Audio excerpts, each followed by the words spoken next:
Ang mga Houthis na sinusuportahan ng Iran sa Yemen ay nag-angkin na nablunsad sila ng drone attack sa Jazan refinery ng Saudi Aramco na napakahalaga sa estratehiya. Nagpasimula ito ng sunog na kalaunan ay naapula at walang naiulat na nasaktan o namatay. Ngayon, nangyari ang pag-atake 2 araw lang matapos pumirma ang Saudi Arabia ng isang kasunduang kolektibong depensa kasama ang Turkey at Pakistan, kung saan ang pag-atake sa isa ay itinuturing na pag-atake sa kanilang tatlo. Ang pag-atake ay nagdudulot ng mga tanong kung paano tutugon ang bagong alyansa at nagpapataas ng presyon sa mga infrastruktura ng enerhiya sa reyon habang nananatiling lubang naaantala ang pagpapadala ng mga kalakal sa Strait of Hormuz. At makakasama natin ngayon si Hussein Abdul Hussein, isang research fellow sa Foundation for Defense of Democracies. Maraming salamat sa pagsama sa amin. Ito ba ang unang totoong pagsubok ng bagong kasunduang pangdepensya ng Saudi Arabia, Turkey at Pakistan?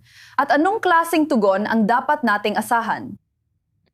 Hindi ko iniisip na may inaasahan tayong mangyari mula sa alyansang ito. Alam natin na matagal nang may alyansa ang Saudi Arabia at Pakistan bago pa nila pinirmahan ang kasunduang ito. At ang kasunduang ito ay parang katulad lang din ng nauna at talagang nakakabigla ito. Ibig kong sabihin, ang Saudi Arabia ang ikawalong pinakamalaking gumagastos para sa militar sa buong mundo. At idagdag mo pa dyan ang Pakistan na may armas, nuclear, at idagdag mo pa ang Turkey na palaging ipinagmamalaki na sila ang pangalawang pinakamalaking militar sa NATO. At isipin mo na ang tatlong estadong ito ay hindi kayang tapatan ang isang watak-watak na siya tulad ng mga Houthis. Talagang nakakabigla. Kaya sinasabi mo na wala talagang umaasa na may mangyayaring aksyon sa likod ng mga salita ng kasunduang ito. Kaya ano ang silbi nito, lalo na sa ganitong panahon? Kagaya ito ng patakarang panlabas ng Saudi. Mas nakatuon ito sa mga artikulong opinyon at pahayag kaysa sa totoong aksyon o kung ano talaga ang nangyayari sa aktwal. Noong nakaraan mga 2 linggo na ang nakalipas, nang salakayin ng mga Houthi ang isang tanker ng Saudi, nakakuha ng tawag ang mga opisyal ng Saudi mula sa kanilang mga katapat sa Pakistan. Sila na dapat ay magkasama sa isang Mutual Defense Alliance. At sinabi ng mga Pakistani na kinokondena nila ang pag-atake ng mga Houthi.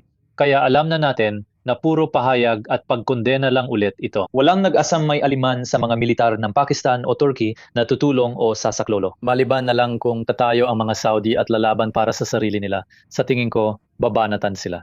At papayag lang silang apihin ng walang laban. Posible bang magkaroon ng sitwasyon kung saan talagang maisa sa katuparan ang kasunduan? Anong kinakailangan? Ganito, pakinggan mo. Hindi ko inaasahan na kayang makapagpalawak ng puwersang militar ang Pakistan ng kasing layo ng Saudi Arabia mula sa mga hangganan nito. Kahit na may mga misail ang Pakistan na kayang umabot ng hanggang 2,000 kilometro, marami pa ring bahagi ng Saudi Arabia ang hindi naabot ng Pakistan. Hindi ako sigurado kung talagang tapat o totoo ang mga Turko. Alam natin na ang Turkey at Saudi Arabia ay parang magkaibigan na yon, pero marami talagang kompetisyon sa pagitan ng dalawang panig. Sige, ituloy mo. Hindi, ituloy mo. Tapusin mo ang punto mo. Ngayon, ang punto ko ay kung ikaw ang Saudi Arabia at meron kang mga F-Lab in 5, F-Lab in 6, F-18 at lahat ng mga sandatang militar na ito, ngayon na ang tamang panahon para gamitin ito.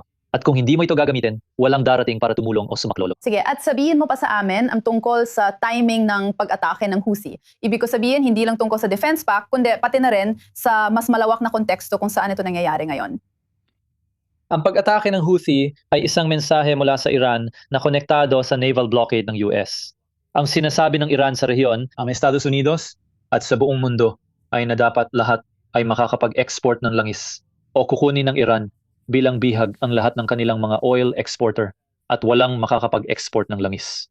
Ngayon, ang ginawa ng mga Saudi mula nang isara ang Hormuz ay inilipat nila ang kanilang produksyon ng langis mula silangan papuntang kanluran sa pamamagitan ng kanilang pipeline at nagsimula silang mag-export sa pamamagitan ng Red Sea. Kaya ngayon sinasabi ng mga Iranian na isasara na nila ang butas na ito at nagsimula ng umatake ang mga Houthi sa mga oil tanker.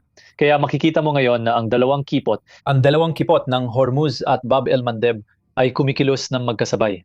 At ito ang gusto ng Iran at ito rin ang ginagawa ng mga Houthi. Kaya ito ang gusto ng Iran. Gaano kaseryoso ang banta sa infrastruktura ng langis ng Saudi, lalo na kapag nakikita nating naaantala ang paglalayag sa kipot ng Hormuz at sa konteksto nito.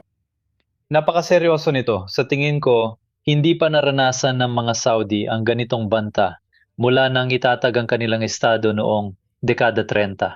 Sa palagay ko, alam mo, kung hindi nila gagamitin ang kanilang militar para ipagtanggol ang kanilang sarili sa puntong ito, wala na akong maisip na mas seryosong pagkakataon para kumilos sila. At sa kasamaang palad, sa tingin ko hindi sila kikilos. Wala akong ideya kung ano ang hinihintay nila. Alam mo, hindi ako sigurado kung iniisip nila na ang lahat ng mga pahayag at mga photo ops na ito ay magbubunga ng kahit ano. Pero maliban na lang kung kikilos sila at harapin nila ang mga Houthi at mga Iranian at sasama sa iba na lumalaban sa Iran at sa mga Houthi. Hindi ko iniisip na kaya talaga nilang protektahan ang kanilang sarili o maipilit ang pag-export ng alinman sa kanilang langis. Sige, si Hussein Abdul Hussein ito na may malinaw na mensahe para sa Saudi Arabia. Maraming salamat.